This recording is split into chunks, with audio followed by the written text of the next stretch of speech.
Hey, Chris Mathis, Casey Warner in right here, keeping it live and local on WDAE on a Gasparilla Saturday across Tampa Bay. I like that. We just talked with Nick Wise, who just closed out his show a few moments ago.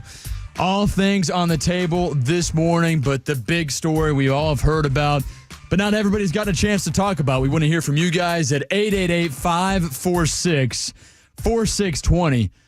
But Casey Warner, I mean, what a week it's been, especially to close out the work week here across Tampa Bay, and what happened with Bucs offensive coordinator Liam Cohen, who it felt like on Wednesday had a deal done to remain as the offensive coordinator for your Tampa Bay Buccaneers.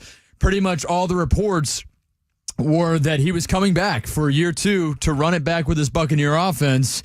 And then next thing you know, Thursday evening around 5:50-ish, news breaks that Liam Cohen is in Jacksonville, and everyone's sitting there, wondering what is going on. Is he out of here? Is this real? I was just totally shocked to see the news and the fact that he was in Jacksonville after what we thought was a done deal for him to return to Tampa Bay and be the OC of the Buccaneers. Yeah, it's just it's an insane saga, and proof is how this society we live in today with social media and such instant, news alerts and updates. Imagine if this had happened 20, 30 years ago. Nobody probably knows where Liam Cohen is. They're not texting him. They're not calling him or whatever. He's just minding his own business. But everything, every little move you make now is on the national stage. And this definitely took the headlines the past couple of days. And part of me is just not shocked at all, honestly, like with the way money dominates the coaching world and, head coaching opportunities are with these younger guys now today. It's a very interesting situation, and I can't wait to hear from Tampa Bay about it today. And, of course, college football has changed so much over the last couple of years. Now it seems like the NFL and coordinators landing jobs, they excel, they go and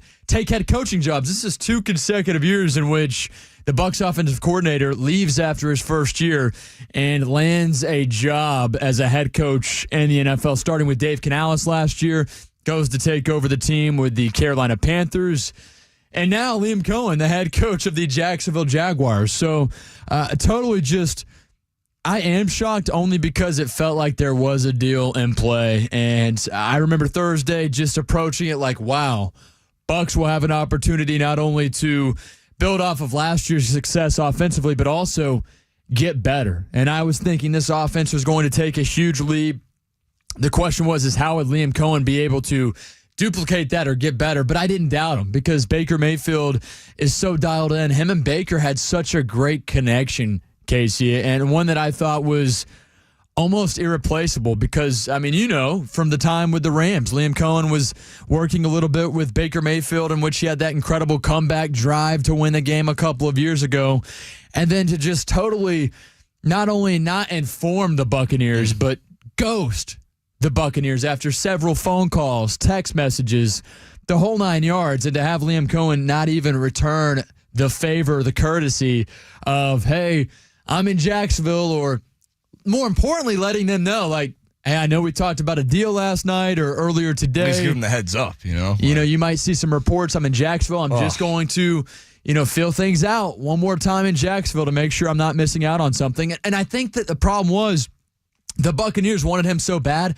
I think Liam Cohen could have done that, even if he was unsure of if he was taking that Jags job or not, that he could have told the Bucs that, and the Bucs still would have wanted him and still would have found a way to keep him here in Tampa Bay. Instead, the way he handled it just... Right, yeah, and to make matters even more interesting, right before we got in here, I got an alert from Bleacher Report on my phone, and it says, former Bucs OC texted Baker Mayfield and others that he was staying before eventually accepting the Jaguars head coaching job. So, wow. It's like, you're telling them... So they're like, all right, we're all on board. But then you can't return the texts and calls when, the news and the rumors come out. It's just, I can't wrap my head around it, man. And wow. I did not even see that report. So to know that Baker Mayfield and co. thought that he was going to return, he didn't even give that. Let him on. That gives me chills because it's just, honestly, it's just not the way to do business. And I know the contract wasn't signed. However, they allegedly had a firm handshake.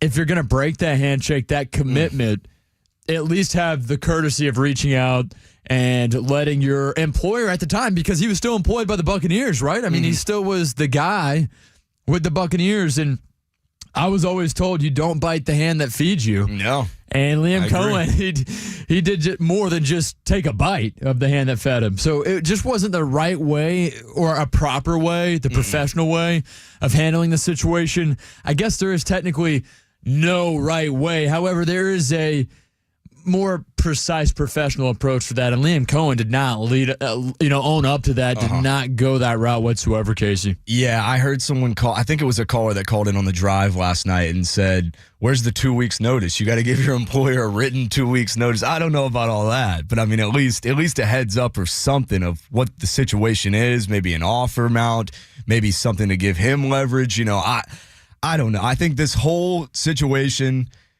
is good for the Bucs in the end, though. I really do. I think this is what fuels this team. This is what has fueled Baker Mayfield his entire career. And I think we're going to look back on this as something just insignificant at the end of the day. I mean, Liam Cohen is getting himself into a mess in Jacksonville. Jacksonville's been a mess. They have some talent there. Can he harness that talent? I don't think so. I don't think Trevor Lawrence is as great as everyone has cracked him out to be, especially when he got that new contract this past season. Forgive and forget Liam Cohen, Thank you for one of the best seasons in offensive history in Tampa Bay Buccaneers history. But good luck in Jacksonville, man. That's going to be a fun little rebuild you're going to have to go through there. So I agree with you. And also, I don't think that I wish him ill intent or anything like that. I'm not upset with Liam now, especially in hindsight, which we'll talk about a little bit later on in the program. But if you're just joining us, it's Chris Mathis, Casey Warner in until 1 o'clock this afternoon. And if you've been living under a rock, or let's say you went on vacation, or work was crazy for you this week, or you're just trying to stay warm and bundled up, didn't keep up with Tampa Bay sports, Liam Cohen is out as the Bucs offensive coordinator, and he's the head coach of the Jacksonville Jaguars, which ultimately came down to him sneaking up to Jacksonville late, Thursday? Thursday evening. News broke, a report came out that he was in Jacksonville talking with the Jaguars, and he was dodging phone calls and texts from the Buccaneers front office, his employer, and then also used his family and his kids' sickness as an excuse for not answering the calls, as if he was at a doctor's office, which I think he was, according to his wife on social media. However, to make that the reasoning for dodging all these phone calls was honestly just irresponsible.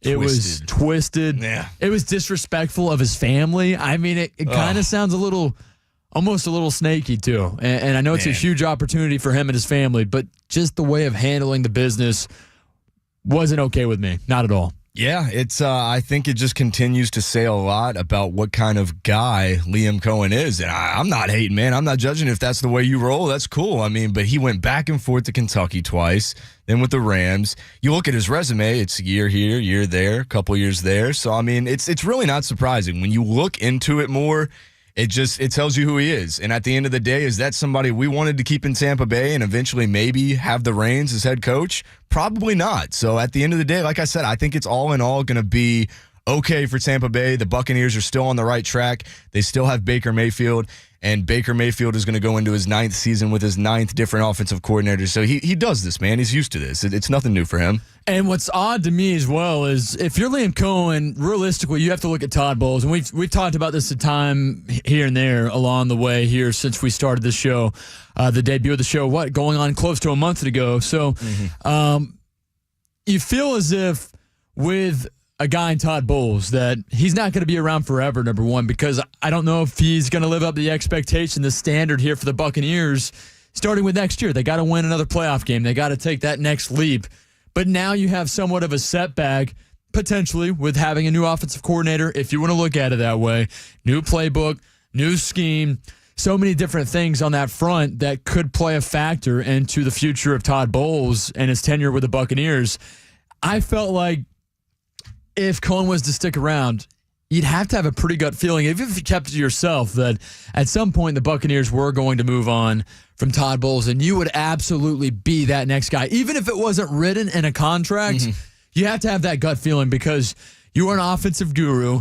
that's the direction of the NFL now. And Todd Bowles' ways are of old times, really. Yeah, and I can't help but think that this is a Bucs team that going into this past season, and even the last two really, had a chip on their shoulder because they were overlooked. Everyone had the Falcons as the division favorite with Kirk Cousins coming in there this season. And this is just what the Bucs needed. Another off-season fuel for the fire. Liam Cohen left for that other team up there in North Florida who is not nearly on the same level as the Bucs. The Bucs have 2 Super Bowls. The Jaguars have been a laughingstock. It's right up Baker Mayfield's alley. It's right up Tampa Bay Buccaneers' alley, and gives them all the fire that Baker needs and the rest of the team to come together even more under Todd Bowles this offseason.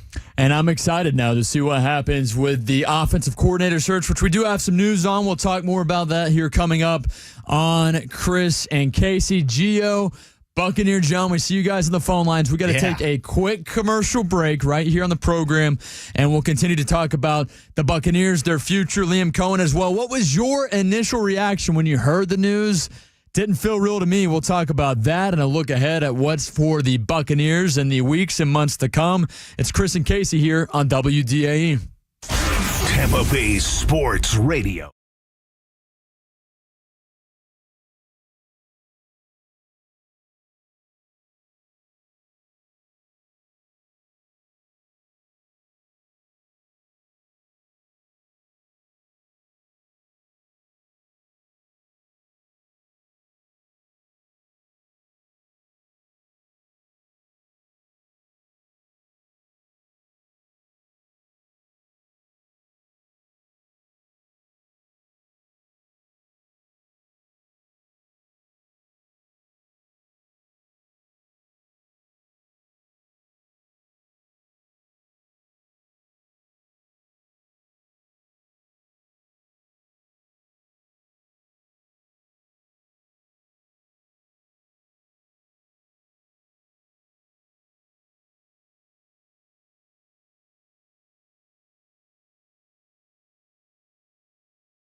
Is it 2-3? 2-3 today. Correct, yeah. That's right. Aaron Jacobs and Pat Donovan right here on WDAE.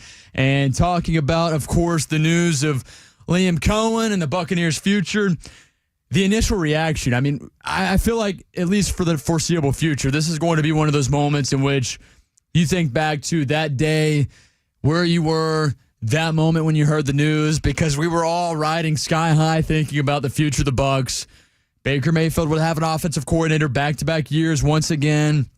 This offense with the young pieces up front on the offensive line, but then also a guy like Bucky Irving and Jalen McMillan coming back and getting ready for year 2 in the same scheme. I felt so excited for, knowing that this offense could go out there and potentially duplicate or improve on and build upon what they did last year, Casey. And then out of nowhere, we get hit with the out of left field situation, Liam Cohen in Jacksonville. Initial reaction for me was, how in the hell is this possible? These have to be fake reports. There's no way that this is even real at this moment. And we were on air. It was the drive with T-Kraz when we got the news. And Tom and I were just, how is this what's going on? Just trying to grab all the information and pick apart what might be real and what might not be real. And come to find out, all of it was real. So a so-called nightmare for Buccaneer fans in this offense just came to fruition and truly stunned me, man. Yeah, it's one of those things where it's weird how it went down, and it's unfortunate how it was handled, but my honest reaction, and I said this in the first segment, was really not surprised. Money talks. Money runs the world now. We know how this goes. I knew when Trent Baalke got let go of the Jaguars the day before it happened. That made me think. That was like, in my mind, I was like, could that mean that they're going another direction and still trying to get Liam Cohen, and maybe they have a second offer? I don't know. Like, it just, my gears started working when Trent Baalke got let go. And sure enough, that's what happened. It's almost as if Trent Baalke being there was kind of a reason that Liam Cohen didn't want to go to Jacksonville. And I think once the reins were taken back or let go from Trent Baalke, I think that Shad Khan became more of the guy that had responsibility of the situation. He's now in control, and I think he took it into his own hands, probably put a couple more zeros on the check, and ultimately that's what got Liam Cohen to ghost Tampa Bay. So I'm really not surprised. I know how this goes. More money, more power is what we all want at the end of the day, in some sense in your career, and I think Liam Cohen saw that, and he just couldn't pass it up, and ultimately did not handle it the right way. So, good luck, Liam Cohen. We're moving on. And I will say this, too. Money does talk. We all know that. But I think it did come down to not necessarily the numbers. I think it came down to the opportunity to be a head coach, and also they did make that firing there in Jacksonville. That was all it took, in my opinion, because the Buccaneers were going to make Liam Cohen the highest paid coordinator in the NFL, not just offensive coordinator, but coordinator in the entire NFL. There's 64 coordinators. Some cases you count the head coach to be the coordinator as well, like Todd Bowles running the defense too. But 64 positions of coordinators on offense and defense, if you want to look at it that way. And Liam Cohen, after just 1 year of being the Buccaneers offensive coordinator, was going to be the highest paid out of all of them. So the money was there for Liam Cohen, but the opportunity to go work in Jacksonville, maybe revitalize and try to revamp Trevor Lawrence's career and get the most out of what was an incredible high school football product in the state of Georgia, went to Clemson, was a highly sought-after draft pick. Everybody wanted him. He was the up-and-coming star, and really hasn't lived up to what we all expected from him in Jacksonville. And I think Liam Cohen wants to have that challenge, but most of all, the Jaguars making that firing just sold it for Liam Cohen. Like, hey, let the stars align, and if all these stars line up for me, you got to take that leap. And that's what he did. So I don't fault him for that. In fact, I'm happy for him to take that leap, but I don't like the way he handled it.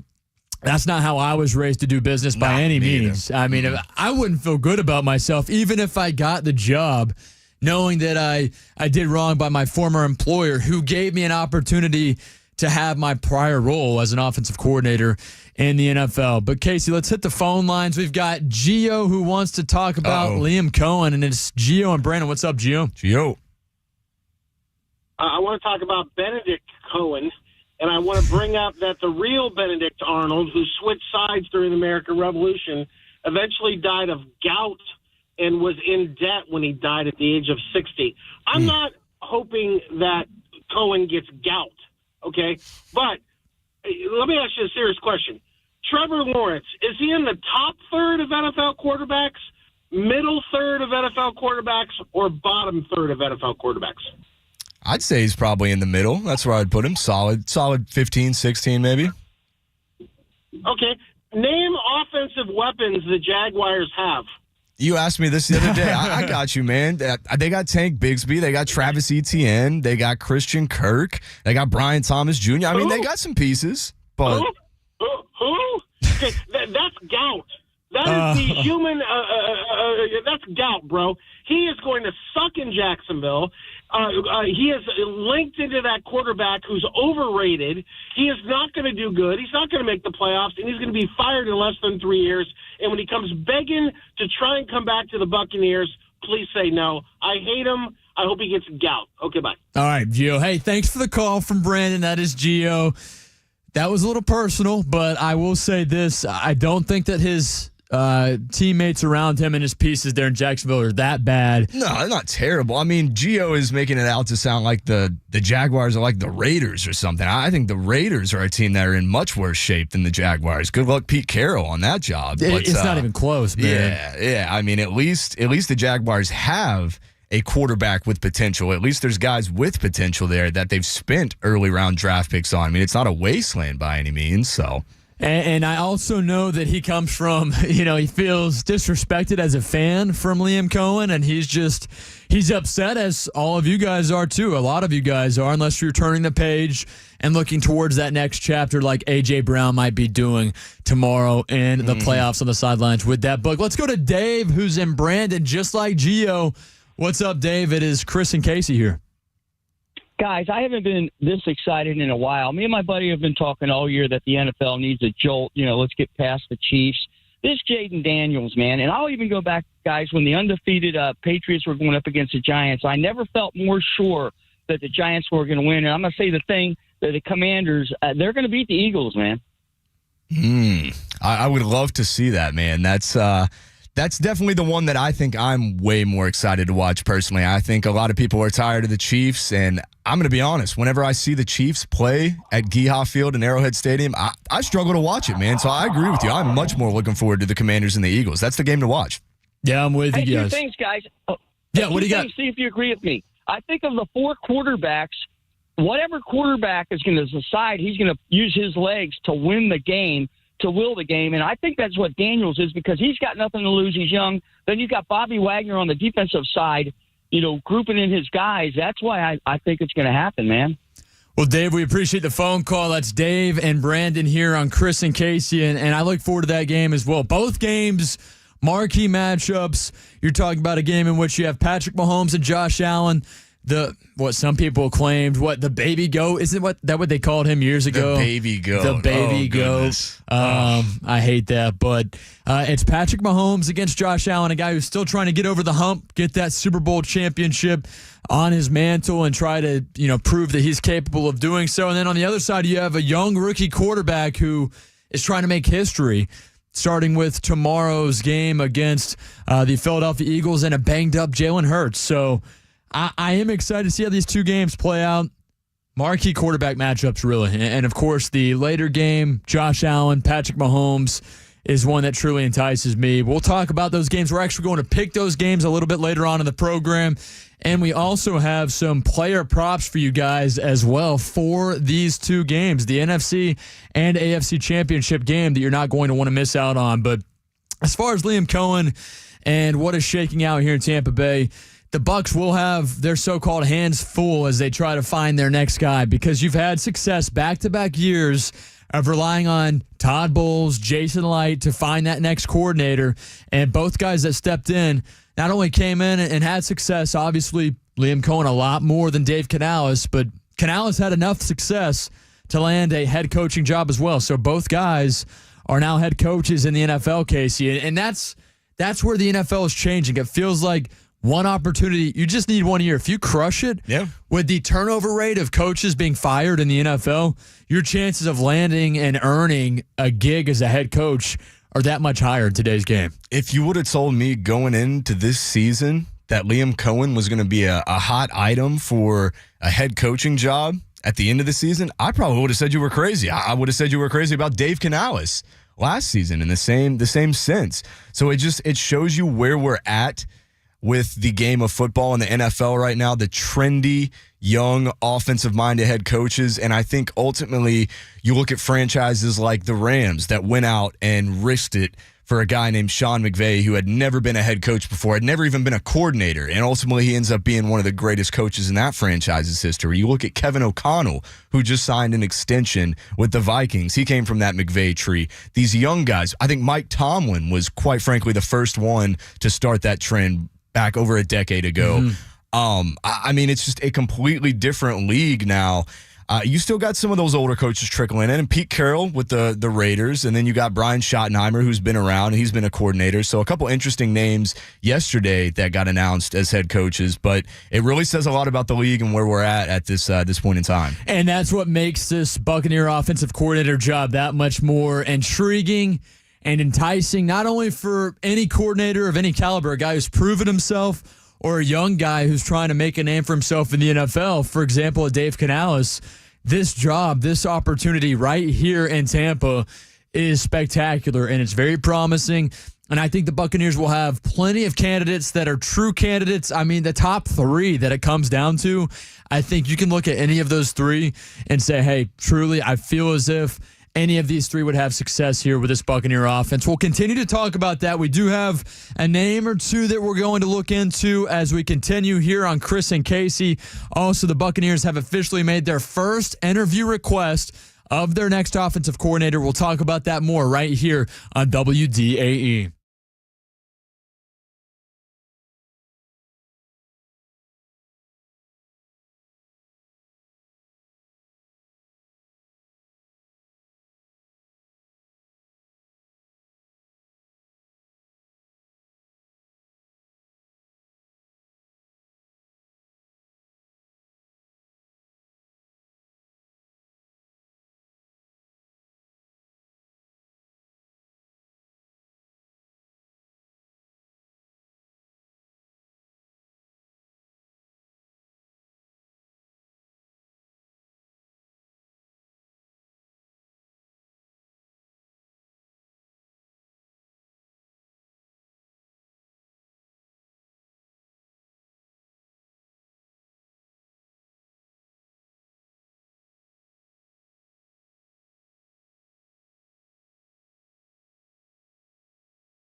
Chris and Casey here with you guys until 1 o'clock this afternoon, and we continue to talk about the future of the Buccaneers, more in particular this offense and what Baker Mayfield could do and what will be his third year as the quarterback of the Bucs. And he's had a lot of success with two different coordinators so far. He's going to have to, in just his Tampa tenure, he's going to have to do that again for a third time in 3 years this upcoming NFL season. Hopefully he will have a big say and kind of bit of input on who that next guy is, and I imagine he will do so. But with this story that came out late this week, I mean, it was Thursday evening into all day yesterday of Liam Cohen just kind of ghosting the Bucs, Todd Bowles, Jason Light, the whole 9 yards, and then going to interview again for what was a second time in Jacksonville late on Thursday night, ended up getting the job, chose to become the head coach of the Jaguars.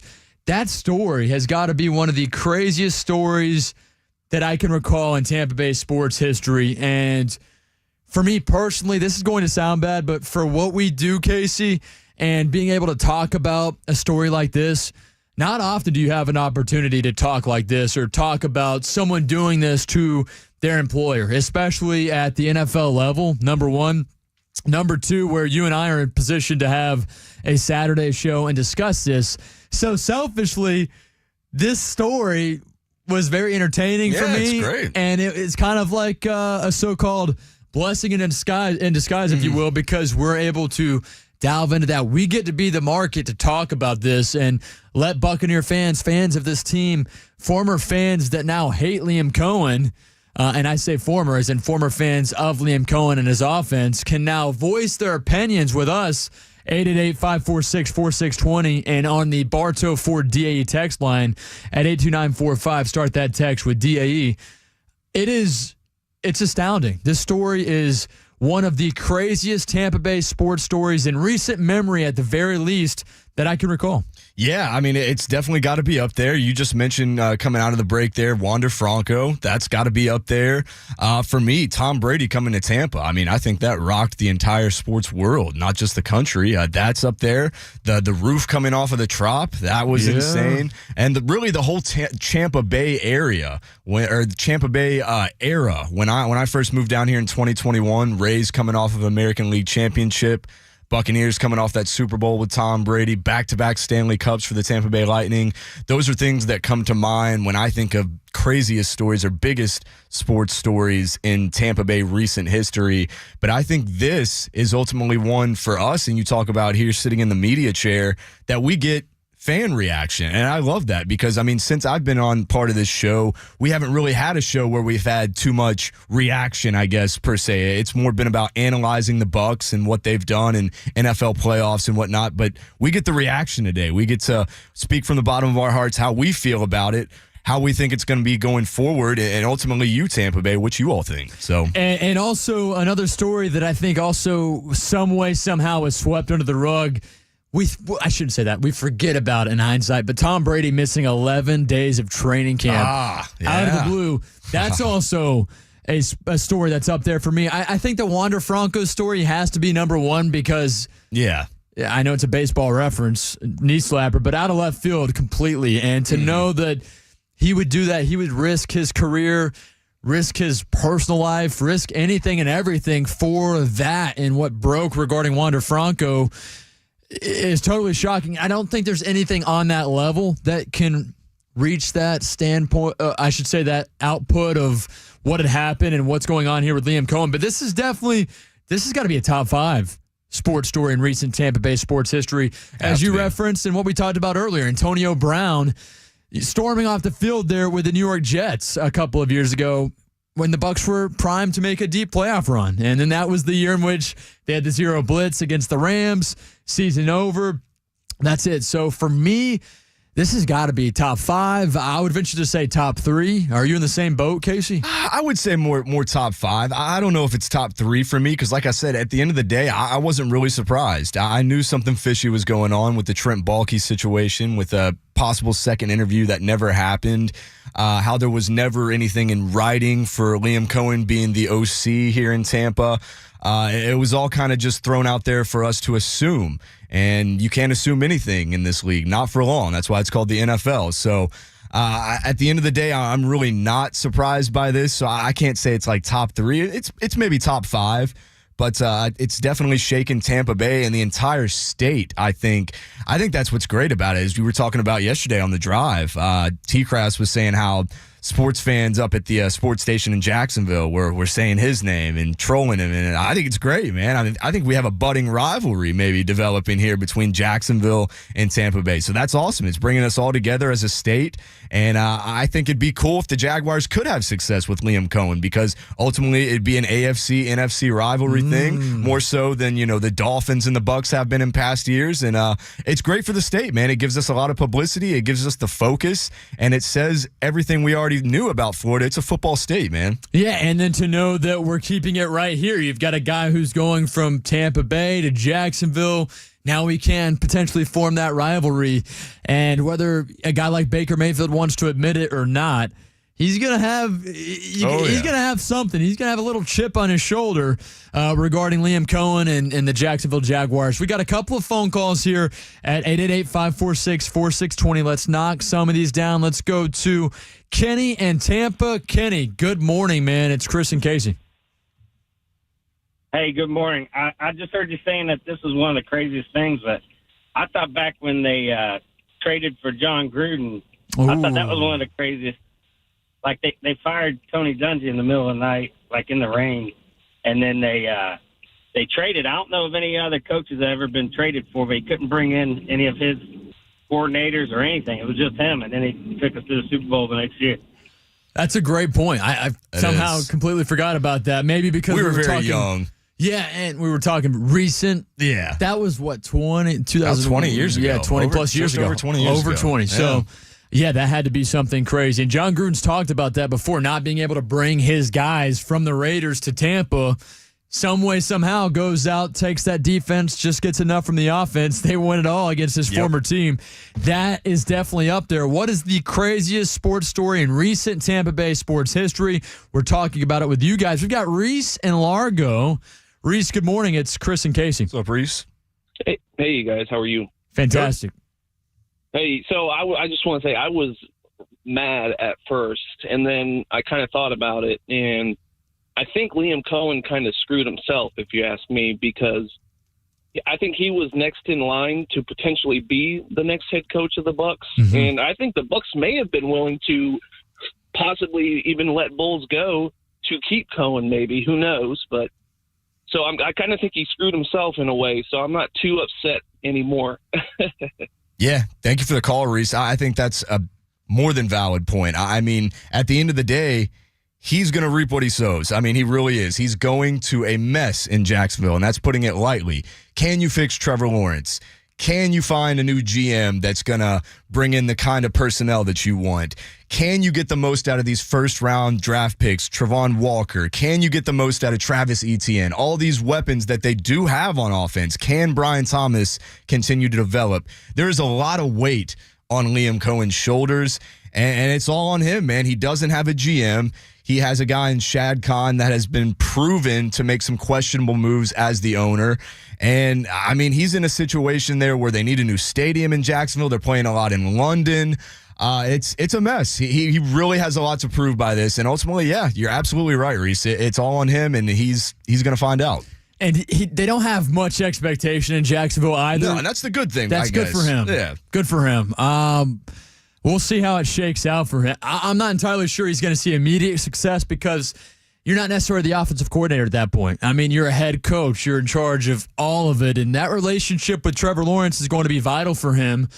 But it's going to be different than Baker Mayfield and his relationship because it was offensive coordinator to quarterback. Now we're talking about a guy in Liam Cohen who's now overseeing all of it in Jacksonville. So to see how that plays out will be interesting. There's still a lot of pressure on Trevor Lawrence to perform. They just paid him big. And this is a year where he's going to come back healthy. He has to go out there and dominate. If there's a guy who can potentially get that out of him, I would expect it to be Liam Cohen. So, again, craziest sports story in recent Tampa Bay sports history. This is top 3 for me. Liam Cohen ghosting his boss and the Buccaneers, sneaking away to Jacksonville. That very night gets the job as the head coach of the Jags. Rest is history. Bucs move on. We continue to take your phone calls at 888-546-4620. As far as what is next for the Buccaneers, we do have a couple of names for offensive coordinator. Yeah. Some names that we're going to discuss here coming up in just a few minutes on this morning's program as we take you up until 1 o'clock. But as far as who might step in, several different options. Of course, you're trying to pull in maybe some guys that are within the building right now or some guys that have tried it before, didn't have great success. A couple of big names mentioned and thrown around out there too. What type of coordinator would you guys want to see here with the Buccaneers in this offense? It's a young offense that has a lot of potential, a lot of talent. You've got Bucky Irving back for year 2. Mike Evans going out in year 12. Baker Mayfield year 3. We'll see how the offensive line continues to grow, Casey. But you're not worried about what's next for the Bucs. I can tell you're pretty much, hey, you know what? It's just move on. You got to move on and forget. It is what it is. And I mean, I was listening to the Nick Wise show before us, and he brought up a valid point. Do you want to keep playing this card of the young offensive minds, the ones that get pilched year after year? Get another young offensive mind, and he could get another head coaching offer at the end of next season. Or do you want a guy that's established that's maybe going to stick around? I think that's the question the Bucs and Jason Light have to ask themselves now, going on their third offensive coordinator in 3 years. I think they kind of got to change it up a little bit. I think just for the consistency's sake, I mean, we know Baker Mayfield can do it. That's what I said. This puts even more of a chip on Baker Mayfield's shoulders, and I think he's not worried about it at the end of the day, but ultimately, what do we all want when we have an organization and we're running something? We want it to go smoothly. We want the consistency. We want a routine to be there.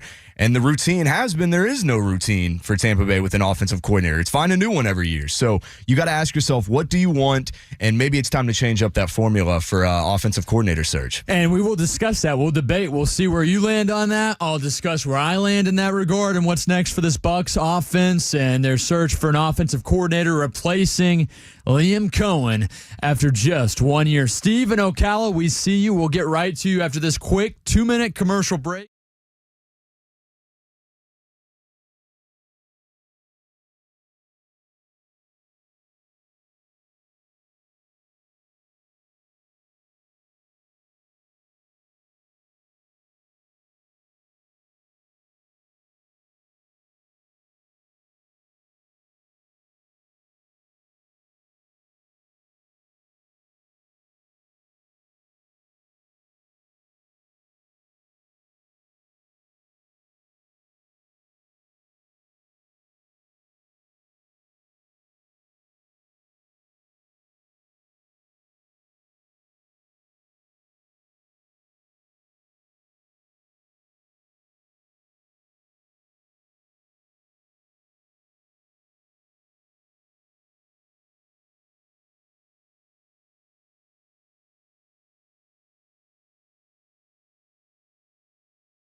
Following program were pre-recorded.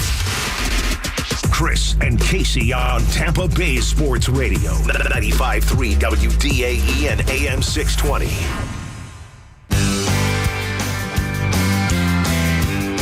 It's Gasparilla Day across Tampa Bay. Hopefully you all make your way to downtown Tampa for the parade. Safe and sound. Have fun. Live it up.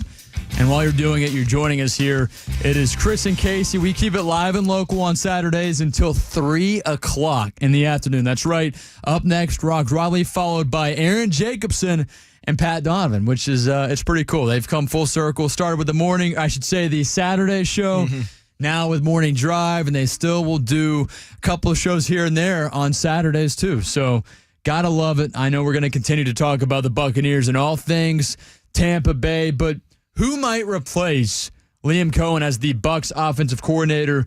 A couple of names that have been rumored out there and to have some validity, I should say, in terms of maybe a guy who could earn the job or at least get interviewed for the job. And a few guys came to mind and have been talked about quite a lot, but my favorite of them all would have to be Chip Kelly. I like the fact of Chip Kelly because I know that he's not a threat to become a head coach anytime soon. Number one, not going to happen. Number two, he's been here. He's done that. And when I say here, I don't necessarily mean Tampa Bay. I mean, he's done play calling in the NFL and at the collegiate level. He's had success at both. And I don't think that he's just going to land a job after a year and take it. I think he'll be a fine balance if you're so-called trying to gatekeep a bit, if you're worried about losing your offensive coordinator after just a year. But Chip Kelly, a guy for me who, if he does a great job, maybe does get another stint as a head coach, replacing Todd Bowles at some point. I hate it always comes back to that for me. Not for long, NFL. It's going to happen at some point. Yeah. Todd Bowles won't be here forever. No, he's getting older, and that's what I was talking about earlier. I mean, do you go with the guy that doesn't have as much upside as a potential future head coach, a guy that Nick Wise brought up earlier on his show, Frank Reich? I think that's a guy that would firmly be implemented as a coordinator for years to come. We saw what he did with the Colts. Not that impressive, and definitely not impressive what he did with the Panthers. I don't believe he was given enough time in Carolina, but he definitely, I don't think, would ever be a head coach again, and that would be kind of a different route to go, being one of the older offensive coordinators. I think he's about the same age as Todd Bowles. Other than that, it's your young guys. We got a report earlier today that the Buccaneers are going to interview Nate Scheelhaus, who has been with the Rams, and he's been their offensive assistant and passing game specialist. So another McVay guy. And as far as offensive schemes go and schematically and what you want, if you want to keep what you've already established going this past season as a top 5 offense, there's probably no other route you should go but this guy. I'd say that'd be a great hire. And again, he comes from that tree of coaches that have had success. And I'm sure he has some similar viewpoints. He's a young guy. He played quarterback as well at Illinois.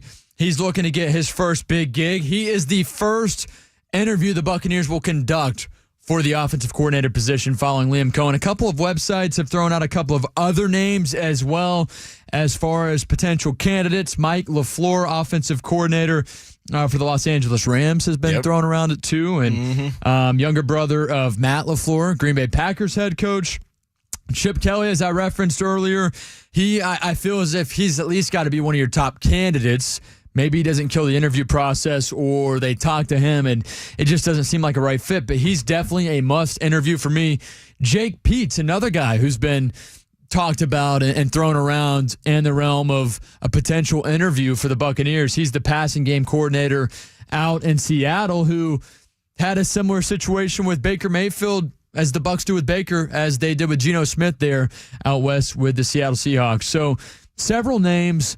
Ultimately, for me, I am in favor of the Bucs going for the younger route, trying to land an offensive coordinator that is hungry for his first big opportunity, a guy who can take the offense to the next level, and you run the risk of him taking a head coaching job. And the reason being is that head coaching job could very well be right here in Tampa Bay. One more year that's a little inconsistent for Todd Bowles, or where you don't see much progress, he's out, and more than likely you're just going to promote from within, and it would be that replacement at offensive coordinator. if you're going to go the young route, you also got to look internally here. And there's a couple names that have already been thrown around internally. Josh Grizzard, the pass game coordinator, and then the pass game assistant, John Van Dam. Grizzard is 34, and then Van Dam is 40. So they're both guys who know what's been established with the offense under Liam Cohen. They've been with Baker Mayfield. Those are two safe hires, I think. They're not going to ask for a ton of money, just a promotion, if you will, on the staff. And I think ultimately that would be something that would keep security for years to come as well, because these are guys that have been around the league as assistants. They're not necessarily guys that have been in head coaching conversations, and they wouldn't be because they've been assistants their entire career. So I think that those are two guys that the Glazers and Jason Licht are definitely going to look at with the success internally the offense had this past season. And I think that's fair. I think you definitely need to at least venture and try to see what those guys are about, interview them, see if they had similar viewpoints as Liam Cohen did, because working with Liam Cohen, that does rub off on you a bit. As you guys know, when you work with someone who has success, naturally speaking, even if you're not going out to seek this, you do have some ways, good or bad, kind of rub off on you, or you're at least aware of those ways. And Liam Cohen's ways hopefully will continue and did continue down to his assistants on this offensive staff. The problem with that is he might try to pluck some of these guys from within and bring them to Jacksonville too, which would also be a problem for the Bucs, because then you're losing more pieces, more continuity. And Liam Cohen, if he's trying to get those guys out to Jacksonville, it's a good sell. I mean, hey, come with me, man. Think of the success we just had. And that's something that I don't think has been talked about enough the past couple of days is who is he potentially going to get to be his GM in Jacksonville? Could it be maybe a Mike Greenberg? I mean, we saw what Tom Brady did. He wasn't afraid to pilch one of our guys here. He did that and took Spytech out to Vegas. So, I mean, there still might be more dominoes to fall, and that's the scary thing in this situation. And I think we're just going to have to see it all play out. It's not going to be immediate either. I don't think we're going to have an answer anytime soon. I think this will be a pretty long, drawn-out process, because now the Bucs have proven themselves not only as a division champion year after year, but also a true competitor, a contender, and they know how much value is in this position. You have to milk it for what it's worth and really take your time, do your due diligence, and try to find the perfect fit for us here with this Bucs offense. Let's go to Steve and Ocala here. It is Chris and Casey. Good morning, Steve. Morning, Steve. Good morning, guys. I don't have a problem with what Liam Cohen did. I just feel like that the problem that I've got with it is I think he probably bit off just a little more than he could chew. The reason why is because with the way that he left the Bucs and the way that he left, Tampa, that's going to affect, if he's not successful there, how's that going to affect him interviewing for another job? Yeah, no, I mean, I totally understand what you're saying. I mean, it tarnishes his name in a sense. Sure does. I mean, I've got my own personal things with Brady being a part owner and starting to pilfer people out. But I mean, I know that's the nature of the business. But I just that's the part that just ate me up about the whole thing with him. Is not the fact that he's trying to better his family or whatever. It's the fact that you're lying about it. And for me, I grew up. You were only as good as your word. And and if that's the case, then it might be the best thing for the Bucs. And at some point, the true colors were going to show anyway. Right. I'm not saying he's a bad guy, but he made a bad decision, and I don't like the way he handled it. Simple as that. It's just not what I would do. I stay true to myself no matter what, good, bad, and different. And people love it. People hate it. I don't really care. I just go with my gut. I go with what I feel is to be the case and what's right and go from there. So we do have a couple of phone calls. We've got Jade in Tampa. Good morning, Jade. We got about 60 seconds before we had to hit a commercial break. So what do you got for us today? Hey, guys. Liam Cohen did just what he should do. He did it for himself. In today's world, this is what because he has talent. Yeah, be careful, my man. Yeah, we did hit the dump button there, but either way, we were ready for that. Anyway, Jade talking about offensive coordinators and coaches in today's society and what they do. He's earning a bigger opportunity, no doubt, in Jacksonville. But the way he did business was it was dirty to me. It wasn't what I would do. It wasn't. If you're a Jaguars player, like, I would feel a little bit unsure of what's next. What would happen here? Would he leave and do this to me? Especially Trevor Lawrence, who already has so much pressure because he hasn't lived up to what he was expected to be in the NFL. The Jaguars just keep getting these guys that have some kind of baggage, right? It was what's his name? The Ohio State Urban Meyer. It was Urban Meyer who was giving his kicker a little nice kick to the tush and hanging out in Cincinnati after the game. And now they got Liam Cohen who's doing this shady stuff. So it's always something in Jacksonville, and that kind of shows you what kind of franchise and operation they got going there. So best of luck. Yeah, and we'll see how it all plays out for Liam Cohen. He is no longer with your Tampa Bay Buccaneers. We got a quick commercial break, and then we'll continue to talk more about the Bucs. Lots of football here upcoming on the program, including our predictions for this weekend's NFC and AFC championship games, as well as some player prop bets and so much more. It's all right here on Chris and Casey. We'll be right back after this quick commercial break. Tampa Bay Sports Radio, 95.3 WDAE and AM 620. Run a business and not thinking about radio? Think again. Because more people are listening to the radio on iHeart today than they did 20 years ago. And only iHeart Broadcast Radio connects with more Americans than TV, digital, social, any other media, even twice as many teens than TikTok. Think radio can help your business? Think iHeart. Streaming, podcasting, and radio.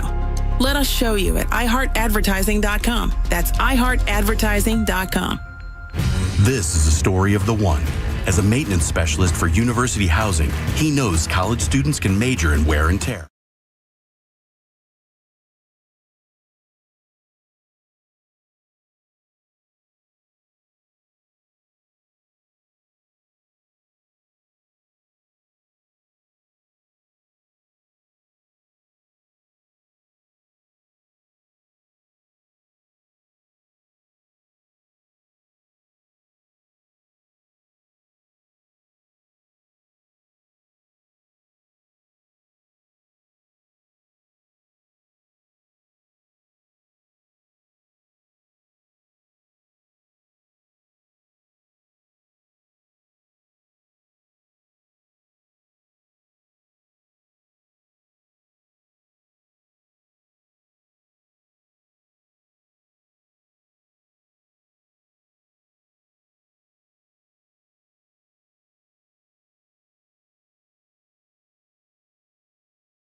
And the mighty AM 620 WDAE St. Petersburg, an iHeart radio station. Good afternoon, Tampa Bay. Chris and Casey here on a Saturday on WDAE 95.3 AM 620. Talking about Liam Cohen here and the crazy situation that has been unfolding over the past couple of days. Liam Cohen out as the offensive coordinator, heading to Jacksonville as their new head coach. We've been getting thoughts from listeners and calls and texts all morning. It is now the afternoon, and I think it is now time for us to turn the page on Liam Cohen. I said best of luck to him. I've been saying it's a mess in Jacksonville. He's certainly going to have to improve that team in a lot of facets. He doesn't even have a GM. So I think that's what we got to do. We got to move forward here in Tampa Bay. We got to find a new offensive coordinator, whether it be somebody in-house, somebody established. They got to figure that out. Baker Mayfield is used to it. Baker Mayfield had his best season as a quarterback in his career this past year under Liam Cohen, and I think he can even get better, if that's even possible, in this next coming season. He's done it his whole career, and I think all this does is it makes him a better play caller. I think it makes him more of like a Peyton Manning kind of guy. That's what I was kind of thinking this morning when I was kind of thinking how I was going to go in the direction with Baker going into his 9th season with his 9th offensive coordinator. I think it does nothing, but it gives him more control as a quarterback. You look at guys like Peyton Manning, like Tom Brady, who could make calls at the line, make adjustments on the fly, and even call the game themselves. And I think that's what Baker can now do going into his 9th season.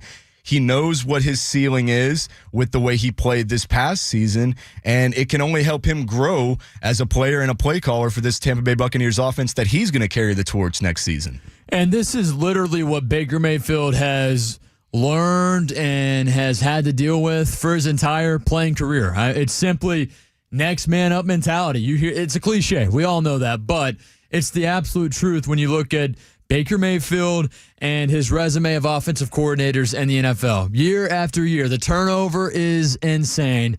I want to see him be able to have a guy for multiple seasons, a guy that he can turn to and think, hey, this is my guy. I don't worry about him leaving me in the dark like Liam Cohen just did to take a job there in Jacksonville, become the head coach. He truly just didn't even text. We talked about the report. Yep. If you're just joining us this afternoon, it's Chris and Casey Warner. You talked about a report earlier from Bleacher Report that he didn't even reach out to Baker Mayfield to let him know that he was not going to return. It was all under the impression, that he was coming back, right? Yeah, it's a tough situation, and I think the thing about this that we got to remember, and you just said, Baker Mayfield isn't going to do this. Baker Mayfield's here. He's implemented. He had one of the best seasons we've ever seen offensively by any quarterback in Tampa Bay Buccaneers history, and I think when you get down to it, this is minor in the grand scheme of things for the Buccaneers this offseason. There are way bigger needs, whether it's bringing somebody that's already in-house as the offensive coordinator or bringing somebody else in. They have much bigger moves that need to be made this offseason, and that lies on the other side of the ball. And I think we can both agree that edge is a big need, corner is a big need, middle linebacker is a big need. So let's put this offensive coordinator talk behind us. Let's turn the page, and it's the Buccaneers offseason. The draft is coming up. Free agency is going to begin, and I think personally the biggest need for this Tampa Bay Buccaneers team is solidifying that defensive backfield. Jamel Dean was on and off the field. A lot of injuries in that defensive backfield this season, and I think that is need number one on my list is cornerback. And I'm right there with you. I'm curious to see if the Bucs will go that route. We had a guest on the drive earlier this week who said he feels as if linebacker was the number one top priority, which is, it's a fair point. However, I think games are either won in the trenches, and the Bucs have young pieces there. The secondary could benefit from having better pass rush and vice versa. Also, the pass rush could be better if you had better help along the outside, too, with cornerbacks as well. I feel like Baker Mayfield will use this as more motivation this upcoming season. And comfortability, it's good and bad to be comfortable in certain situations. It's good if you're great at what you do, but you're not necessarily open to things. When you get too comfortable, you don't really self-analyze and think, how can I get better? You're just, I've got this. This is what works for me.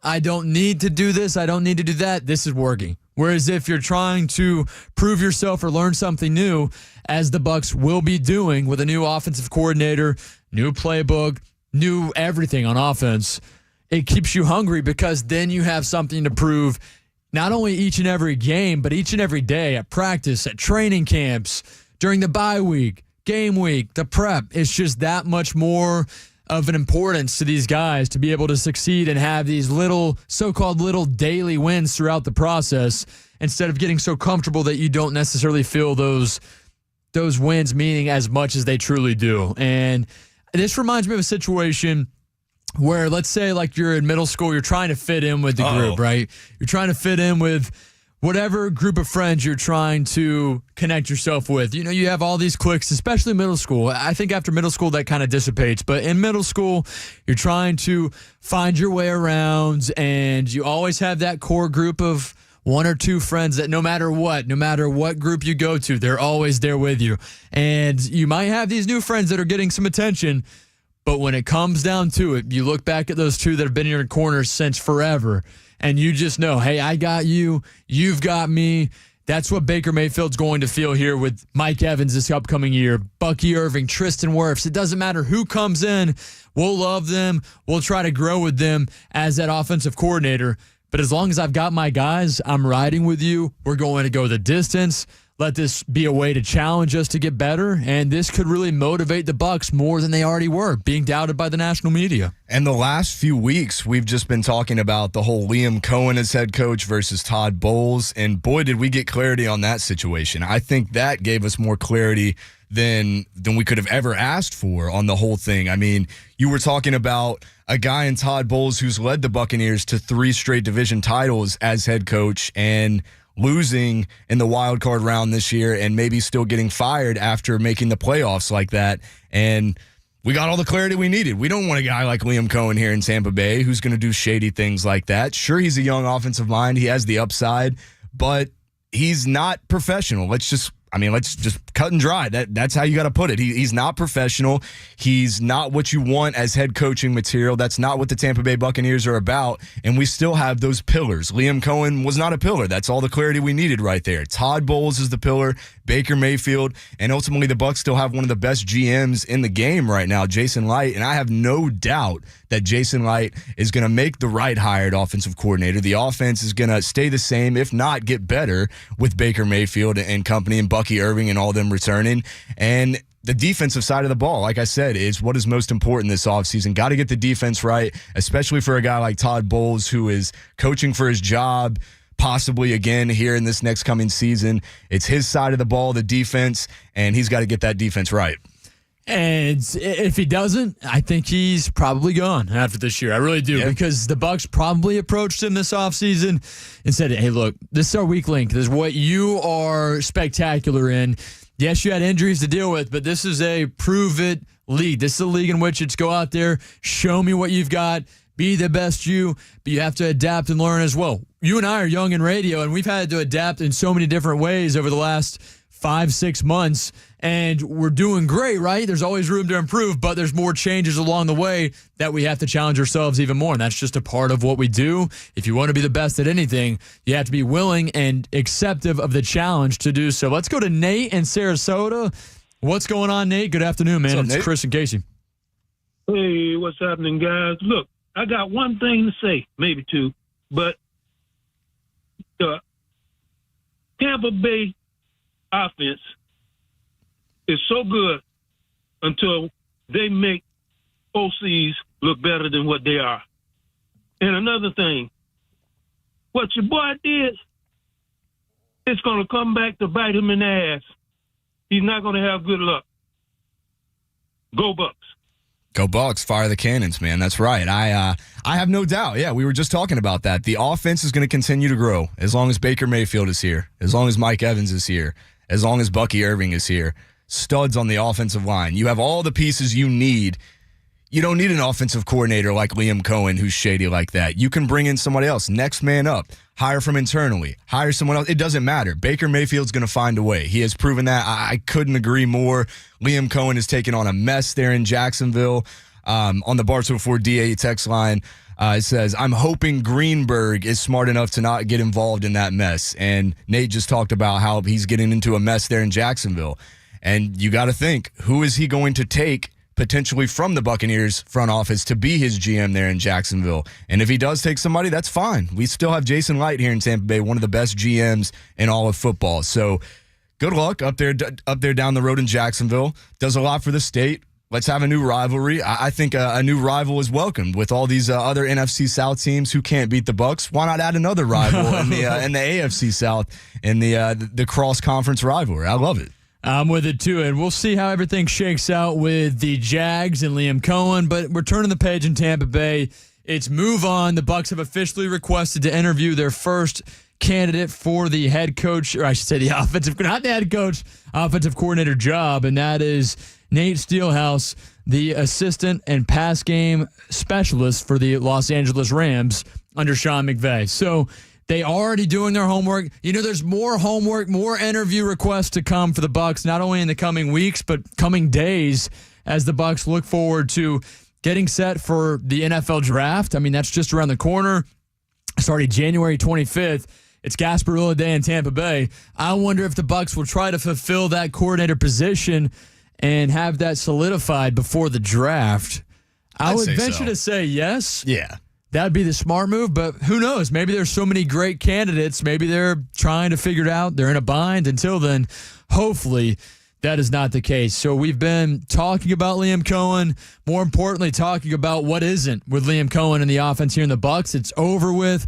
That relationship is done with. We are moving on. It's a matter of who steps in to take over the offense. And more importantly, if I'm a coordinator looking for a gig, this is the mecca of openings. There's not many openings right now anyway, but even if there were 10, 15 of them, the Bucs opening for offensive coordinator has to be top 3 with all the pieces, all the success, and most of all, shining bright in that meat of it all is the fact that if you come here to get a job as an OC and have success, you're more than likely earning a shot, at least an interview, to become a head coach. Yep, Liam Cohen, Dave Canales, 2 head coaches, back-to-back seasons right there. It's Chris and Casey here on a Gasparilla Saturday. Lightning win last night over the Blackhawks. A lot to get into still here on the show. It's the afternoon now. Good afternoon, Tampa Bay. We'll move on to our Chris and Casey Caliente take coming up.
All your best Bucs, Bolts, and Rays coverage. Chris and Casey on 95.3 WDAE and AM 620.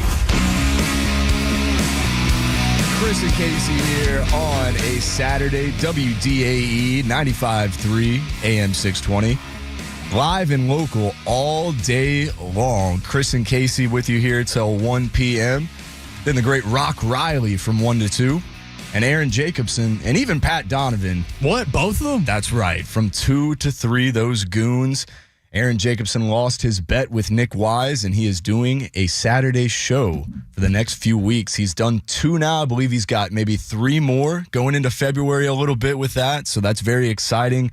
Live and local on a Saturday, Gasparilla Saturday. Ahoy out there. It is a Pirate Day. How you feeling today, Chris? I mean, are you feeling pirate? You don't look like it. I mean, hey, Nick Wise had his little pirate hoodie on, and he's going out to Gasparilla today. Any plans for Gasparilla? No, sir. I've tried that. I've experienced that. It was awesome, but I kind of had my fill there. I'm good. I finally have a pair of pants I'm rocking today. I've been wearing shorts all winter long. I finally have some really nice, comfortable sweatpants I'm rocking today. So I really am going to try to take it easy a little bit. Might hit the gym after the show, and then after that, just the routine little things you got to do around the house, and that's really it as we get set for tomorrow in the AFC and NFC championship games, man. So really looking forward to that. Wish we had a couple of games to talk about today as well. Yeah, and that's what we're going to get into here. We got Chris and Casey's Caliente Takes. And caliente, if you didn't know, that's a Spanish term, and that means hot. Hot takes is what we got here on Chris and Casey. And you just said it. There's no football to watch today. There's a couple big games tomorrow, conference championship action in the NFL. And that leads me to my caliente take. And a lot of people say that conference championship weekend in the NFL is the most exciting weekend in football. You got the two best teams in the NFC, the two best teams in the AFC, and ultimately it decides who goes to the big game, the biggest sporting event in our country, the most watched. And with that said, one would say conference championship weekend is the biggest weekend of football, and I say nonsense. I say the biggest and best weekend of football. My caliente take is the divisional weekend tops conference championship weekend. And why do I say that? I say that because we're sitting here on a Saturday with no football to watch, Chris. There's no football to watch today.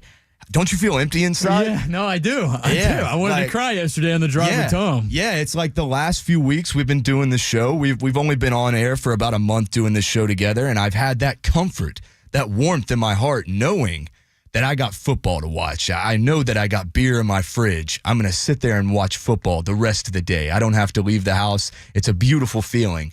Today, I don't have that feeling, man. I don't have that crutch. There's no football to watch. Maybe I'll watch some college basketball. It's getting to be college basketball season.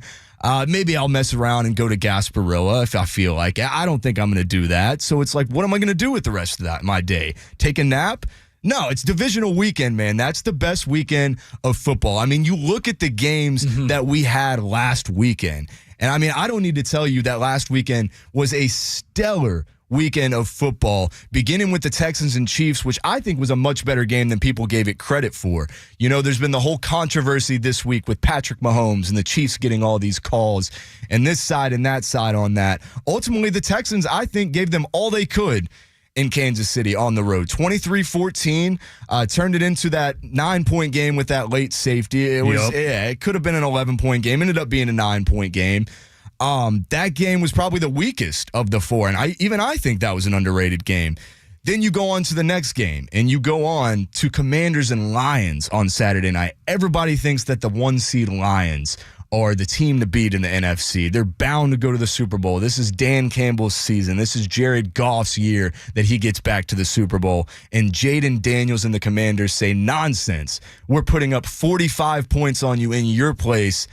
And it really wasn't even close in the second half. They had that game in the palm of their hands. They took it for victory. They shocked the world. And the Commanders go on to the conference championship game. And then you go on to Sunday. Sunday was the day everybody was waiting for last week. You have Ravens and Bills. You have Rams and Eagles. Starting the day with Rams and Eagles. It's not snowy in the first half.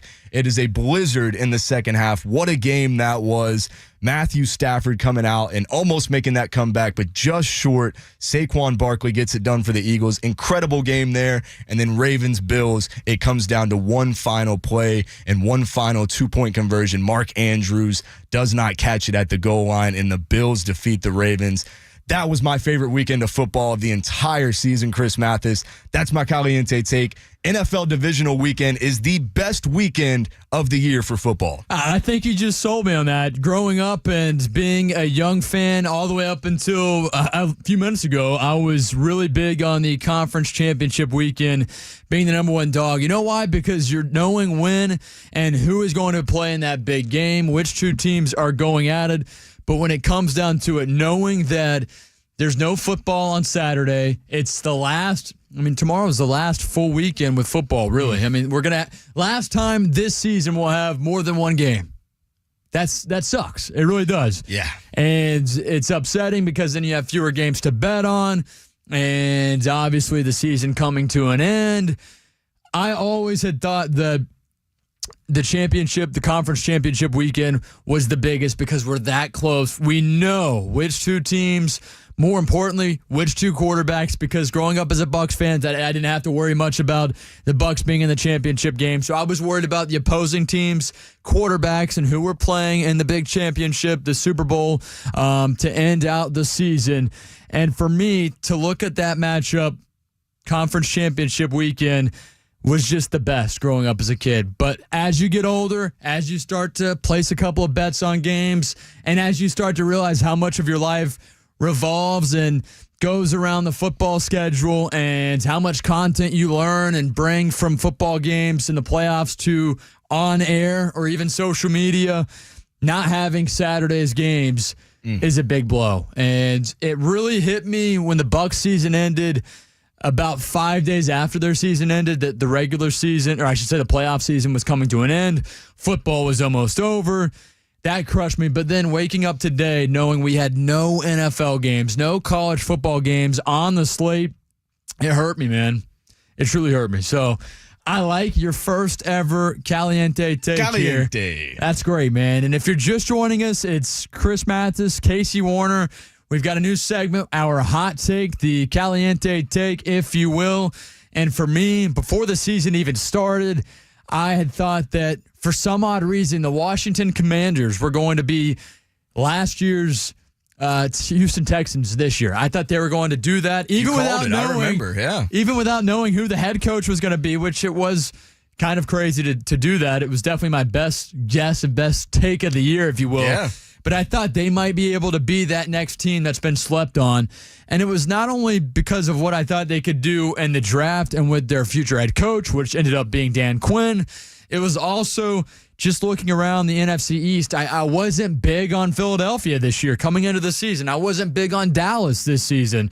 And I just wasn't worried that they would be able to compete with or I should say that Washington wouldn't be able to keep up with those two teams this year, more so because I thought it was going to be the fallout of Philadelphia, and Dallas has been done. I don't buy into Dallas until they do it, until forever. I mean, they've got to go out there, prove me wrong year in and year out. That's a team that I look at. I think a lot of us here in Tampa do. They're thought of to be one of the better teams. They're going to go so far, and then come playoff season, if they make it, they fall apart. And I thought that Washington could be a team that with the right head coach, with the right draft pick, which they did, they hit the nail on the head with Jaden Daniels at quarterback. I thought this team could make a playoff appearance. I didn't have them. I did say they would win the division because I thought the division was that bad. I thought so.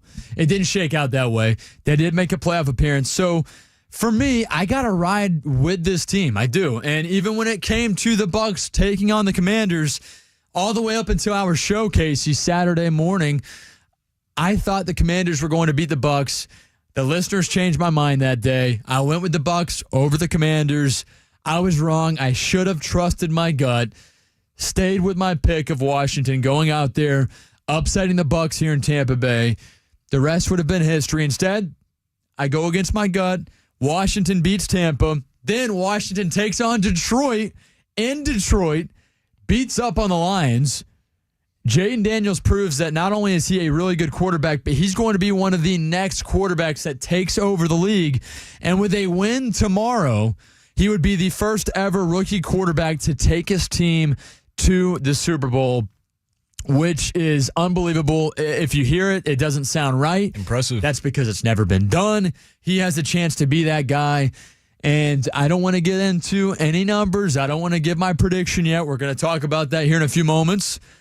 I am taking the Commanders not only to cover the spread, forget that. I'm taking the Commanders to win the game outright against Philadelphia and the Eagles in Philly tomorrow, pulling off an upset. They are underdogs on the road, and I think Jaden Daniels gets the job done. And if there were any doubters he's going to prove everybody wrong tomorrow. And I wasn't high on Jaden Daniels coming out of college. I just wasn't. And here he is now. He's doing it. He's proving me wrong. He's proving a lot of people wrong. He's smaller in stature, but the guy has a huge heart. The guy balls out. He has that will. He has that it factor. And he has that determination and mentality of someone that's going to go out there and lay it all out on the line. Whatever it takes, he's willing to do.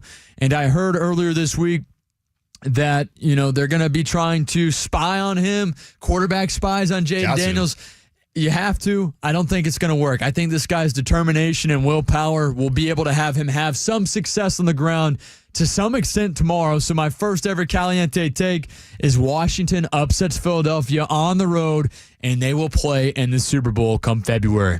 Wow, that is quite caliente, and I gotta say, kudos to you for earlier in the season having those high hopes for the Commanders. I remember, I think I was in the producer side of the room when you and Nick Wise were hosting the show, and you all had your picks for the division winners, and I think I even gave mine at one point. And I remember you saying the Washington Commanders. So, well done, Chris Mathis. We're giving our Caliente takes, our first Caliente takes segment here on Chris and Casey on a Gasparilla Saturday. And last night, the Lightning got a win in overtime over the Chicago Blackhawks 4-3. Big win for the Lightning. They are now 26-18-3 in the thick of the Atlantic Division playoff race. And on the Bartow Ford DAE text line, a comment on my Caliente take was, Casey, there's 13 hockey games today.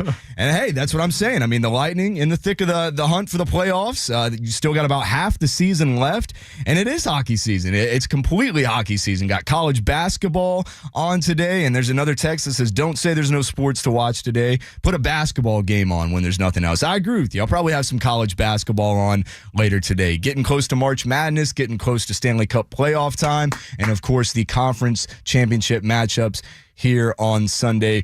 We'll share our picks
Chris and Casey live on 95.3 WDAE and AM 620. Chris and Casey here on a Gasparilla Saturday, 95.3 WDAE, AM 620. We're always taking your phone calls and texts, 888-546-4620 on the phone, and 82945. Begin your text with DAE on the Bartow Ford DAE text platform. It's conference championship weekend, and it is time for Chris and Casey to share our picks for those conference championship matchups. We got Sunday at 3 p.m., the 6th seed in the NFC, Commanders taking on the 2 seed in the NFC, Eagles in Philadelphia. Supposedly no snow in Philadelphia in this matchup this week. There was a blizzard that came through in that Rams matchup last week, making it a very tough home field advantage for the Rams to overcome. They could not overcome it. The Commanders could certainly overcome their home field disadvantage in Detroit last week with the big win over the number 1 seeded Detroit Lions, the NFC favorites to get to the Super Bowl. And this week, the Commanders come into Philadelphia getting 6 points from the Eagles. The Eagles are 6-point favorites at home. Chris Mathis, what are you going in this game? Well, I mean, you look at these two teams, obviously Philadelphia, they've won 10 games in a row, but you're not thinking about Philadelphia's playing necessarily the best ball in football. When I think of that, for me, it comes down to Washington. When you look at the hottest team in the NFL right here today as of January 25th, it is without question the Washington Commanders. Eagles have won 10 straight. That's impressive, but their winning streak doesn't feel quite as dominant as the recent surge of the Commanders over the last handful of games with a pair of big playoff wins, unfortunately, over Tampa Bay a couple of weeks ago. Then on the road in Detroit. These guys are road warriors. This team is going out. They're winning games on the road, the biggest games of the year. They're finding a way. And Jalen Hurts is banged up. We know Jalen Hurts is going to be the catalyst of that offense for the Eagles tomorrow afternoon. He has to be playing at somewhat of a high level. Unfortunately for Washington, it's not going to matter too much because their run defense is terrible anyway. So Jalen Hurts, banged up or not, will probably have success on the ground in this game. But Jaden Daniels on the other side is playing lights out. He does not play like a rookie quarterback whatsoever. And it feels as if there's no task that's too tall for him, Casey. He goes out, he finds a way, and his urge to go out there and get better every game is on display every Sunday. He's not normal. I mean, he's just not normal. Mm-hmm. I don't know what else to say other than that. He's got the ability to make reads. I also had read he does some VR training. Like, he puts on a VR headset. I still got to try that, man. I've never once put on a VR headset. Really? Have you? I have, yeah. I got to do one before it actually released to the public. I had, one of my grandfather's friends was invested, I believe, in one of the companies that's now really big. I forget the name, but I got to try it on. It was cool, but to think that an NFL player is using that to his ability to get better. Wants to work. It's working right now. He's different, and that's Jaden Daniels. So I think that he's not normal. What also isn't normal is going out on the road to a very hostile environment with the Philadelphia Eagle fans that do not take it easy on anybody. Mm-hmm. I mean, it doesn't matter who you are, a player, a fan. If you're involved with the front office of the opposing team, you are hated. And Jaden Daniels, I think he'll embrace that opportunity. I don't think he dreads it tomorrow. I think he's going to embrace that opportunity tomorrow, and he will become the first ever rookie quarterback to lead his team to the Super Bowl this year. And I'm going to take Philadelphia to fall flat on their face tomorrow to the Washington Commanders. The over-under is 47.5 points in this game. It's the first of two tomorrow, Casey. I think Jaden Daniels wins the game 27-26. Therefore, you go over. That's 53 points. I'm taking the over on the 47.5 points. I got to be all in. If I'm going to say one team's going to do this, I'm going to ride until they get knocked out. If it was to happen, it's not going to happen tomorrow. Yeah. Now, come Super Bowl week against the Bills or Chiefs, I think Washington's done, but I think they're going to get there.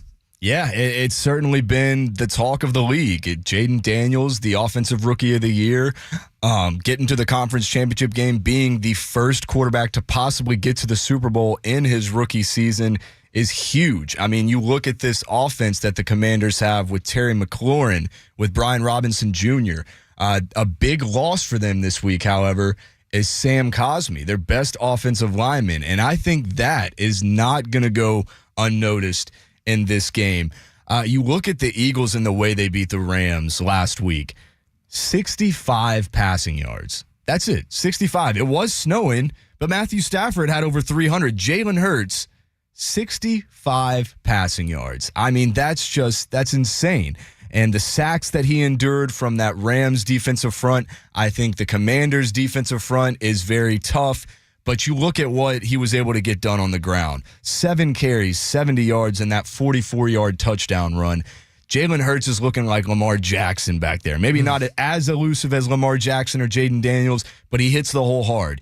He puts his head down. You can always have the tush push if you're in short yardage situations. I think this Eagles offense with Saquon Barkley everybody is so set on game planning for Saquon Barkley that they almost overlook Jalen Hurts' running ability. And then you got A.J. Brown that you got to cover on the outside. You got a speedster in Devontae Smith you got to cover on the outside. The Eagles have been in games like this. They're more experienced. I look at all these reasons for why Philadelphia, I think, just edges out the Commanders. I had this on Pick'em yesterday on Pat and Aaron. I had Philadelphia to cover the 6. And I got to stick to it here today. I got to say Philadelphia is going to cover the 6. I'm going to say final score 31-24. I think Philadelphia is kind of going to do what they did to the Rams last week. Keep it within a touchdown most of the game, maybe kind of pull away at the end, and then a last effort for the Commanders to try to come back and make it a game. I got to pick the Eagles here. I really, really hate to say it. I don't want to see the Eagles in the Super Bowl. I really don't, man. But I just think this season they're too powerful. They've been overlooked as not the best team in the NFC when the Lions have gotten all the attention, and quietly somehow the Eagles have been the best team in the NFC. And I think they're going to show it right here and get to the Super Bowl. 31-24, give me the Eagles to cover and win. I hope that you're wrong. You do make some very good points. I'm just riding the hot hand, and for me, that is Jaden Daniels and the Washington Commanders. Now we got game number 2, Casey. We've got the Bills and Chiefs in Kansas City. The Chiefs. Last week, the calls that everyone's complaining about Patrick Mahomes getting. When you're winning, when you're the best team in football, when you're working on this dynasty, you're going for your 3rd straight Super Bowl, you get those calls, man. They have found a way, I guess, to manipulate the rules, if you will, in Kansas City, and I have no doubt in my mind that it's going to get all the attention in this game. Everybody's going to have their eyes on what's that call this game going to be that screws over the Bills. What's the call that's going to decide the game for the Chiefs? And ultimately, I think Buffalo and Josh Allen are finally ready. They're finally ready after all these years. They've made it to the divisional round. They've made it to the conference championship. Josh Allen has had his shots at Patrick Mahomes. There's that famous photo of Stephon Diggs watching the Chiefs celebration from down the field when Stephon Diggs was still on Buffalo. And I think things like that have seeped in.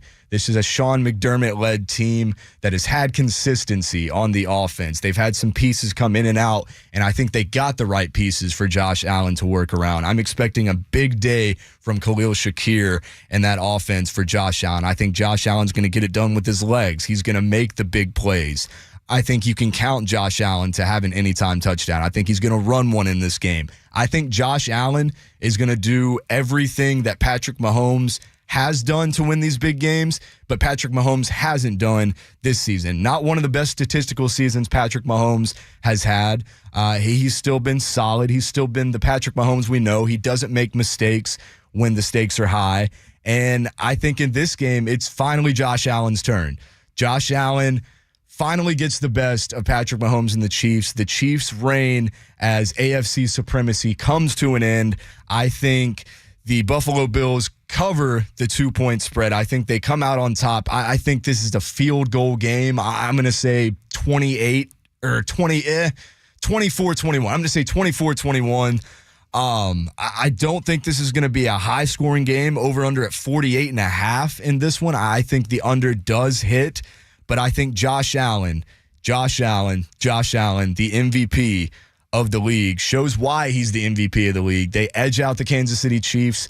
And with that said, it's going to be a Bills-Eagles Super Bowl from my picks that I just made. Yeah, I just, as much as I thought it was going to be Josh Allen's year, I thought that unless they played Kansas City in the AFC Championship game, and here they are, they're playing Kansas City. Josh Allen deserves this opportunity to be where he's at tomorrow. He deserves a shot to go out and win the Lombardi Trophy. However, he's got Patrick Mahomes at home. Travis Kelce's finding his own in the postseason, and the officials are in favor of the Chiefs. There is no denying that. I have a problem with all of the calls that are going their way. However, I think we'd be blind, and I think would be dumb to not admit that Tom Brady got these same very calls. He did. Not only here in Tampa Bay, but more so with his time in New England. He got those calls. He won. It had to do with winning games, being there year after year, building relationships, being a winner, being one that everyone looks up to. Now Patrick Mahomes is that guy. Yes, it's frustrating. However, he's not the only quarterback ever to get these calls. I think a lot of people hate that Travis Kelce has Taylor Swift at the games too. I think there's just a lot of hate regarding the Chiefs, and fans are just fed up with Kansas City running the roost there in the AFC. For me, I got to go with Kansas City finding a way to win once again. I thought that this would be Josh Allen's this year, but coming into the season, I had Lions and Chiefs and the Super Bowl. I'm not going to break away from the Chiefs now. I think that would be dumb on my part because this team is finding ways to win. This is a team that's won pretty much every different kind of ball game. And defense, I think defense still wins championships. Their defense is incredible. They know how to blitz the quarterback like no other. They find a way to dial up a blitz from the secondary, bring down the quarterback. I think Josh Allen will still have a lot of success in tomorrow night's game. I just don't think it's enough to outweigh the success of that Chiefs offense, the chemistry between Kelce and Mahomes, and unfortunately the favorable calls by the officials in the game.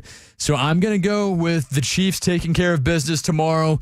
They're going to go over that 48.5 points. I'm going 34-31, a field goal game, just like what you said. However, Chiefs beat the Bills, and you're looking at a Commanders and Chiefs Super Bowl in February. Commander-in-Chief Super Bowl. See what I did there? I like that. That was good. Interesting. Yeah, so, I mean, we got two different picks there. Chris has got Commanders and Chiefs. I got Bills and Eagles. Certainly two awesome matchups on Championship Sunday. One side we definitely did not see coming in the Commanders and Eagles, and on the other side, the one everybody wanted to see in the Bills and Chiefs. So an exciting Conference Championship Sunday coming your way. And we still have one more segment here on Chris and Casey here on a Gasparilla Saturday. Coming up, Chris Mathis and I will share our player playoff props for the conference championship games on Sunday here on 95.3 WDAE and AM 620.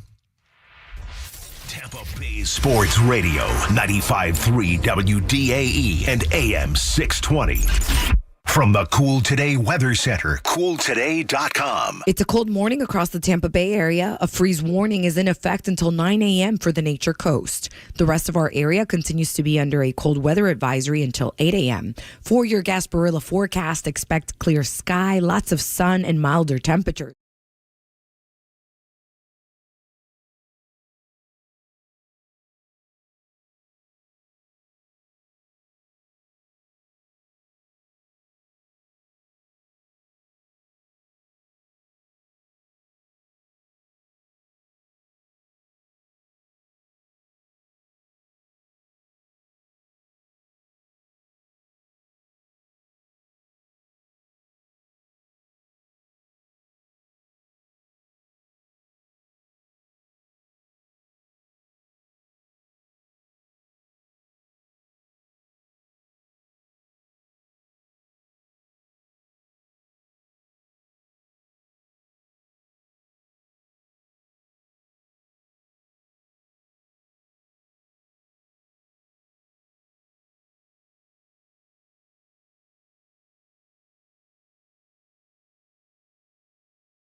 Chris and Casey going on, and we're live and local yet again on a DAE Saturday. We got Rock Riley coming up after this from 1 to 2, and then Aaron Jacobson and even Pat Donovan, those goons you know from mornings, Monday through Friday. They're coming back at you from 2 to 3 because Aaron lost a bet. So you can hear us live and local every Saturday. The Nick Wise Show from 9 to 11. Chris and Casey from 11 to 1. Rock Riley from 1 to 2. And then Jacobson on air from 2 to 3. It is a great Saturday, a great weekend. Lightning coming off of an overtime win in Chicago last night, 4 to 3. Big win for them. Gasparilla Saturday today. Conference championship Sunday tomorrow. And we have some player props that we got to get into here before we wrap things up on Chris and Casey. A lot of stats to look at, a lot of numbers you can bet on your Hard Rock Bet app. You can also do prize picks. I know that's your thing, Chris. So we can start to get into some of these player props. And Chris, let's go ahead and get started with your player props for Conference Championship Sunday. What do you got? Yeah, I think maybe we should do Commanders, Eagles. I'll do mine. You do yours. Let's go from there. All right, Jaden Daniels, I talked about the importance of him in tomorrow's game and the success he'll have against the Eagles in a very tough place to play. It's brutal. I would not want to play there. However, I would welcome that challenge. The over-under for Jaden Daniels rushing yards tomorrow, 55.5 rushing yards. I'm taking the over on that. Why? He's going to have to. If this team is going to win the football game, he's going to have to be scrambling. Unfortunately, they have an injury to the offensive line that you referred to earlier, Casey. He has to be able to get out of the pocket, extend plays with his legs. And if they're going to win, like I said that they will, it's going to come down to Jaden Daniels taking the over 55.5 rushing yards. On the flip side, I'm going to look at Jalen Hurts, a guy who's banged up, threw for 65 yards last week. Yeah. I think Jalen Hurts throws more than 1.5 passing touchdowns, so give me the over on that. Washington's defense is not very good. Philadelphia should be able to establish a ground game early, which would then open up the passing attack. A.J. Brown wants to prove that he's not distracted on the sidelines reading that book. I'm going Jalen Hurts, lock it down, over 1.5 passing touchdowns tomorrow. All right, a couple of quarterback player props for Conference Championship Sunday on the NFC side for Chris Mathis. And on my side of things in the NFC side of Conference Championship weekend, I'll go with Jaden Daniels, but a different prop. I'm going to go with the over 225.5 passing yards. I think this is a game, and what I said last segment, that the Eagles are going to have the lead most of the game. I think the way the script is going to play out is the Commanders are going to have to play from behind. They're going to have to get a lot of first downs, a lot of big third down conversions. They're not going to be able to establish the run like the Eagles are going to be able to do. And I think Jaden Daniels could have almost 200 passing yards by halftime. I think it's an absolute lock that he goes over 225.5 passing yards. You look at what he did to the Detroit Lions last week in the divisional round. He absolutely torched the Detroit Lions. A banged up defense,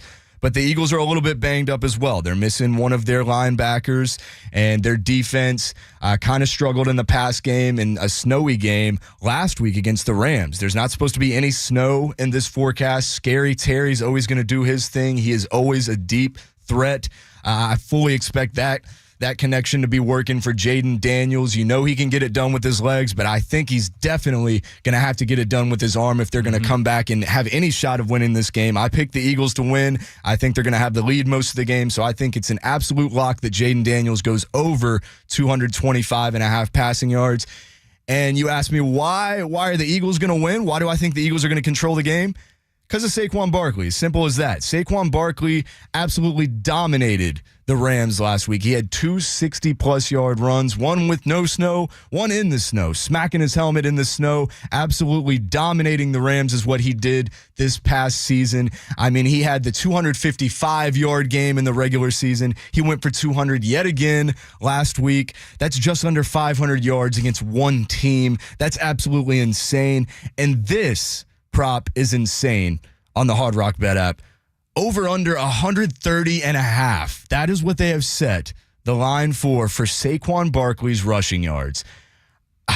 Pat Donovan picked the over yesterday in our little pick'em segment. 130.5. There's no way I can pick that, man. I have to go under. I do think Saquon's going to go over 100. I think he's going to have a good game, but I think Jalen Hurts is also going to get plenty of carries in this game and even go over 50 rushing yards. So I'm going to have to go under 130.5 rushing yards for Saquon Barkley. That's our NFC player props, and we'll go over to the AFC side. What you thinking, Chris? Yeah, I liked your take there with Saquon Barkley. The way you set it up, I was ready for you to say, hit the over, hammer the over. Can't do it, man. Taking the under, that's the smart play. We've got Josh Allen, his over-under rushing yards, 48.5 against Kansas City. Chiefs defense is really good. They're going to be trying to throw the football a lot because that's what Kansas City is going to be opening up with against that Bills defense and their secondary. I'm going to say Josh Allen over 48.5 rushing yards, and that's easy. I think he could push 60 tomorrow. 60. Wow. Yeah, that's something I think that's going to be big for the Buffalo Bills as well. I said Josh Allen's going to have to make the plays. He's going to have to prove why he's the MVP. Yeah, and then I'm also going to say Travis Kelce, as last week. Had a big game. I thought he would have a big game. He was able to do so last week, too. His over-under for touchdowns is at half a touchdown. Take the over. He's at least scoring one tomorrow. I'm placing some cheddar on this bet. All of these bets on the Prize Pick app. Oh, yeah. Use code Mathis. Play your first $5 lineup. Get $50 free. Casey, what do you got in this one?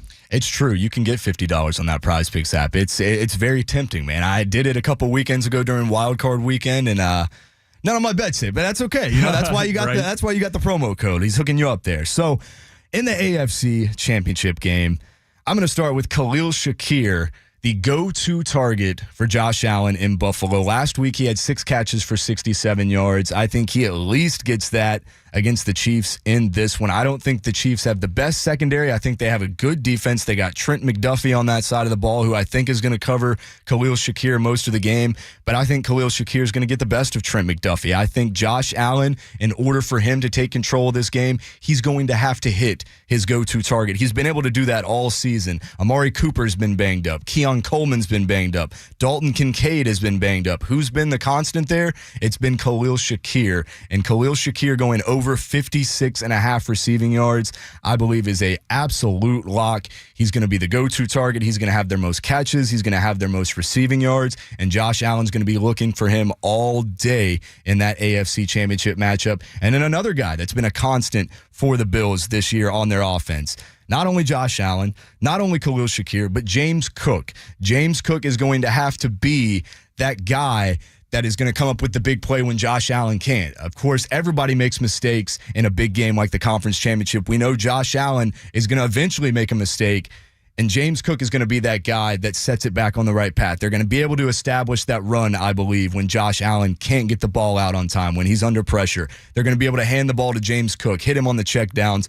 But more importantly, he's going to go over 55.5 rushing yards. I believe James Cook is part of that formula. Josh Allen, Khalil Shakir, James Cook, those are my 3 X factors for the Bills in this one. Khalil Shakir over 56.5 receiving yards and James Cook over 55.5 rushing yards. Put it in on the Hard Rock. Put it in on Prize Picks. We got Conference Championship Sunday coming up tomorrow. Got to get me some more football before it's over, man. Yeah, let's do it. All right, guys. We want to hear from Sincerely Guy, who threatened to call in. I told him, call in. He didn't call in. I said, call in again. Now he's called in to talk about the playoffs. Now, Sincerely Guy, I got to say, you legitimately have 35, 40 seconds, so make it count, okay?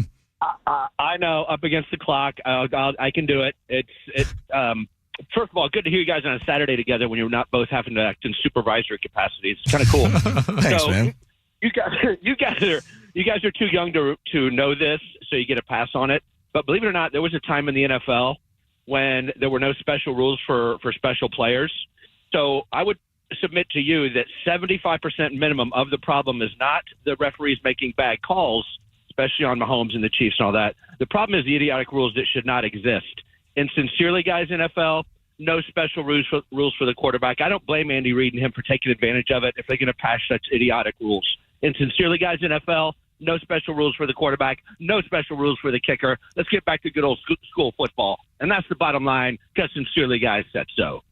Boom. There we go. Hey, he did it in 42 seconds. That's perfect. Like a glove, man. Yeah, thank you, Sincerely Guy. And Hey, in a perfect world, I agree. The roughing the passer calls, the way they protect the quarterback, I'm not a fan of it, never have been. But player safety comes first in today's NFL, so I understand why. It's a Gasparilla Saturday. Chris Mathis, Casey Warner here on another edition of Chris and Casey. Y'all be safe out there. Don't drive if you're having too much fun at Gasparilla. Make the smart choice. Have a good Saturday. Enjoy some college basketball. Enjoy some hockey. And enjoy your football tomorrow on Conference Championship Sunday. Absolutely. Thank you to Derek DeBose on the other side of the glass. Coming up, we got Rock Riley, followed by Pat Donovan and Aaron Jacobson as well. Follow me on social media at the Chris Mathis, THE Chris Mathis, and Kate.